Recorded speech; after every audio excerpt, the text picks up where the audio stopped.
Sylhet Osmani medical college হাসপাতালে চিকিৎসায় অবহেলার অভিযোগে ইন্টার্ন চিকিৎসকদের ওপর হামলার অভিযোগ উঠেছে রোগীর স্বজনদের বিরুদ্ধে। এই ঘটনার প্রতিবাদে সকাল থেকে অনির্দিষ্টকালের কর্মবিরতি শুরু করেছেন ইন্টার্ন চিকিৎসকেরা। গভীর রাতে হাসপাতালে 4 তলার 4 নম্বর ওয়ার্ডে রোগী ও তাদের স্বজনদের সঙ্গে ইন্টার্ন চিকিৎসকদের বাকবিতণ্ডা হয়। এক পর্যায়ে চিকিৎসকদের ওপর হামলা চালায় রোগীর স্বজনেরা। এ নিয়ে জানাতে সিলেট থেকে যুক্ত হয়েছেন সহকর্মী রানা মজুমদার। রানা, ইন্টার্ন চিকিৎসকদের এই কর্মবিরতির ফলে চিকিৎসা সেবা কতটা ব্যাহত হচ্ছে জানাবেন, আর সমস্যার সমাধানের কি কোনো উদ্যোগ নেওয়া হয়েছে এখন পর্যন্ত?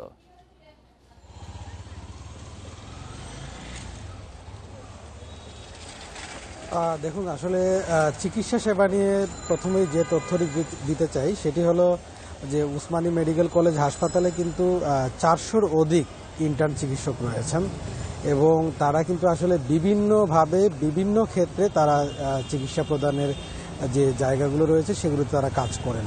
তো সেক্ষেত্রে আসলে আপনি নিশ্চয়ই ধারণা করতে পারেন যে এই যে 400 কিংবা তারও অধিক ইন্টার্ন চিকিৎসক এখন কিন্তু কর্মবিরতিতে রয়েছেন এবং এর ফলে কিন্তু রুগীরা যে ধরনের চিকিৎসা সেবা পাওয়ার কথা সেই নিরবিচ্ছিন্ন চিকিৎসা সেবা থেকে কিন্তু তারা এখন বঞ্চিত হচ্ছেন। এবং আমরা এখানে আসলে অনেক রুগীদের সাথেই কথা বলেছি এবং আজকে সকাল 7টার দিকেও কিন্তু সিলেট ঢাকা মহাসড়কে একটি বড় ধরনের দুর্ঘটনা হয়েছে এবং সেই দুর্ঘটনায় 2 জন নিহত হয়েছেন, পাশাপাশি 10 থেকে 12 জনের মতো কিন্তু আহত হয়েছেন। এবং এই যারা আহত হয়েছিলেন সেই আহত যারা হয়েছেন তারাও কিন্তু এখানে এসেছিলেন চিকিৎসা সেবা নিতে, কিন্তু অনেকেই আসলে এখানে যখন এসে জানতে পেরেছেন যে এখানে ইন্টার্ন চিকিৎসকদের কর্মবিরতি চলছে, সেই কারণে কিন্তু আসলে হাসপাতাল থেকে কিংবা অনেকে স্বেচ্ছায় কিন্তু এখান থেকে অন্য হাসপাতালে তারা স্থানান্তরিত হয়েছেন বলে তারা আমাদেরকে জানিয়েছেন।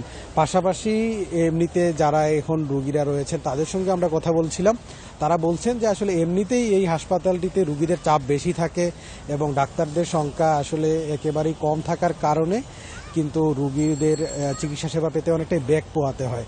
তো সেই জায়গা থেকে তারা বলছেন এখন যখন ইন্টার্ন চিকিৎসকদের কর্মবিরতি চলছে তখন আরও চিকিৎসা সেবা নিয়ে তাদের এক ধরনের ভোগান্তি তৈরি হয়েছে।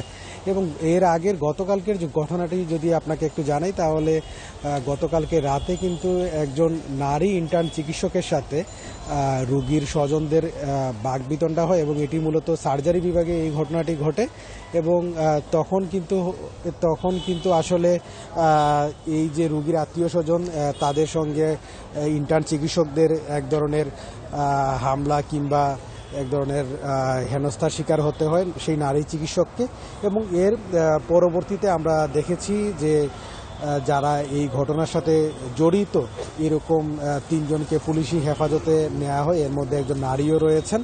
তবে ইন্টার্ন চিকিৎসকরা বলছেন যে আসলে প্রায়শই এই ধরনের ঘটনাগুলো ঘটে থাকে, সেই কারণে তারা চান কর্মক্ষেত্রে যাতে তাদের পরিপূর্ণ নিরাপত্তা ব্যবস্থা নিশ্চিত করা হয়, পাশাপাশি অন্যান্য যারা জড়িত রয়েছেন তাদেরকেও যাতে আইনের আওতায় নিয়ে আসা হয়।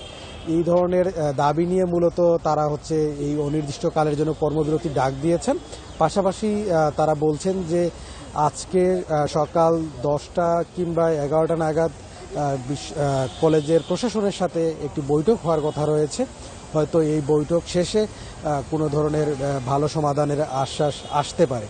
এর বাইরেও আসলে আমরা কথা বলেছিলাম কলেজের প্রশাসনের সঙ্গে, তারা বলছেন যে ইন্টার্ন চিকিৎসক ছাড়া যারা অন্যান্য কর্তব্যরত চিকিৎসক রয়েছেন তারা যথারীতি তাদের কর্তব্য পালন করে যাচ্ছেন এবং তারা চেষ্টা করছেন রোগীদেরকে নিরবিচ্ছিন্ন সেবা দেওয়ার এবং সেই লক্ষ্যে তারা কিন্তু প্রতিটি ওয়ার্ডেই কাজ করে যাচ্ছেন। তবে ইন্টার্ন চিকিৎসকরা দায়িত্বে না থাকার কারণে তাদেরকে কিন্তু আসলে একটু বাড়তি চাপ নিতে হচ্ছে বলে তারা জানাচ্ছেন। এবং এক্ষেত্রে আসলে রোগীদের দাবি হচ্ছে যে যত দ্রুত সম্ভব ইন্টার্ন চিকিৎসকরা যেন তারা তাদের যে কাজ সেটিতে যেন ফিরে আসেন এবং এসে নিরবিচ্ছিন্ন যে সেবাটি রয়েছে সেটি যেন আসলে রুগীরা পান, সেই দাবিটি জানিয়েছেন আসলে রুগীরা। তো এখন দেখার অপেক্ষায় রয়েছি আমরা যে আসলে যে মিটিংটি হওয়ার কথা রয়েছে সেই মিটিংয়ে আসলে কী ধরনের ফলাফল আসে। তো সব কিছু মিলিয়ে ইন্টার্ন চিকিৎসকদের কর্মবিরতি নিয়ে সিলেট থেকে এই ছিল আমার কাছে সবশেষ। সিলেট থেকে জানাচ্ছেন সহকর্মী রানা মজুমদার।